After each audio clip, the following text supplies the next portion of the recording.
我是火锅，川菜食评人。夏天是海椒大量上市的季节，今天我要给大家介绍的炸海椒。炸海椒的主要原料，我们常用的有2荆条海椒，它有2种，一种是青的，一种是红的。那么由它们的辣度来说的话呢，红的相对来说比青的要辣一些。但是在做炸海椒的时候，如果你觉得还不够辣，加这个小米辣。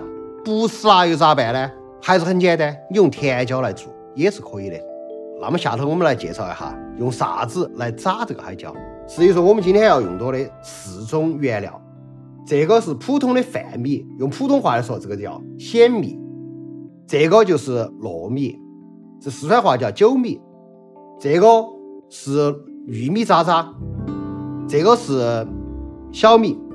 不同的地区做炸海椒，它用的原材料是不一样的。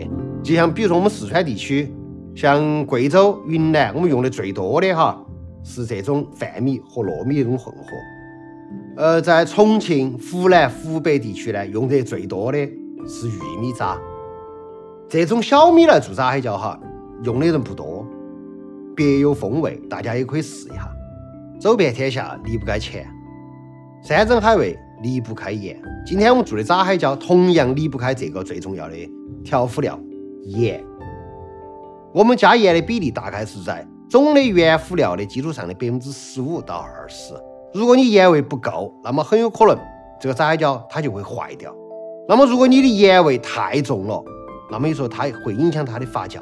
那么下头还有一样东西，它的作用是啥子呢？可以来帮助我们的炸海椒尽快的发酵，缩短我们炸海椒成熟的周期。这个就是我们今天要说到的醪糟儿，也有地区喊它叫酒酿和甜酒。那么我们买醪糟儿的时候，一定要买这种散装醪糟儿，它才有活性，它才有香味。那么我们超市里面买的这种就是瓶装醪糟儿，它来做这个炸海椒是没得作用的，因为它是把醪糟儿灭活以后来装瓶。首先我们把青红2荆条分开切成粗的可可。为啥子要分开切呢？是因为我们可以按自己喜好的比例来加青或者红的2荆条。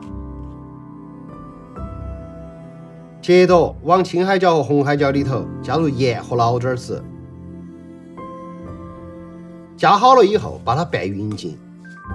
这个时候海椒它会微微的吐水，腌制个10分钟，我们就把它装到瓶瓶里面。今天因为我们要做2种炸海椒，所以说我们把它装成2瓶。先加入这个饭米的米粉，再加入这个酒米的米粉，加入以后给它拌匀，然后扛上盖盖，放到阴凉的地方。这一瓶我们就把玉米可可和小米给它加进去，同样的给它拌匀，盖上盖盖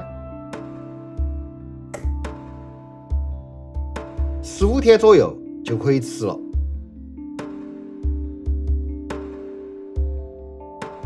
做好的炸海椒我们可以用来炒肉，